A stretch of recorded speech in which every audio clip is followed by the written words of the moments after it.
Mtumishi wa Mungu alitumwa na Mungu na kufika hapa mkoani Njombe mnamo tarehe 1 ya mwezi wa kwanza 2016 akitokea mkoani Dar es Salaam.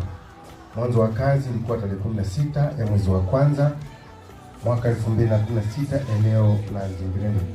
Akiwa katika eneo hilo alianza kufundisha neno la Mungu na kutoa huduma mbalimbali kama vile maombezi, huduma ya uponyaji na huduma ya ukombozi. Bwana Yesu asifiwe. Injilisti Cleophas wake mrefu alianza kazi hii akiwa na watu wazima watatu, watoto wawili.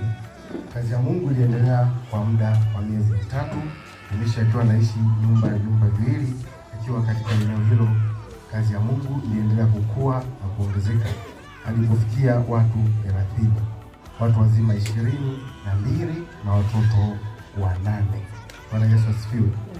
Kazi hii iliendeshwa kwa vitendea kazi kama ifuatavyo: stuli 3 na baadaye mabenchi 12, ngoma 1, meza 1, viti vya ofisia 2. Bwana Yesu asifiwe. Huduma hii iliendelea kukua na kuongezeka sana. Watu walizidi kumpokea na kujua Mungu, akizidi kuwafungua zaidi na zaidi kiufahamu na kuwaponya katika nyanja mbalimbali za kiroho na kimwili. Tukalazimika kutafuta eneo lingine kubwa la kufanyia huduma hii, ndipo hapa tulipo leo. Bwana Yesu asifiwe.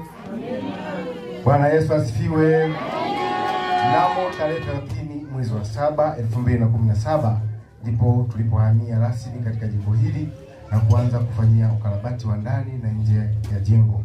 Ukarabati huu uliambatana pamoja na kufanya marekebisho ya vyumba vya ofisi. Pia jengo la kufanyia ibada lilipanuliwa na kuunganishwa na ofisi. Ifahamike kuwa wakati tukifanya shughuli za ukarabati, ibada zilikuwa zikiendelea katika jengo hili na Mungu aliendelea kujidhihirisha, kwani watu walikuja kupata huduma za kiroho na maombezi.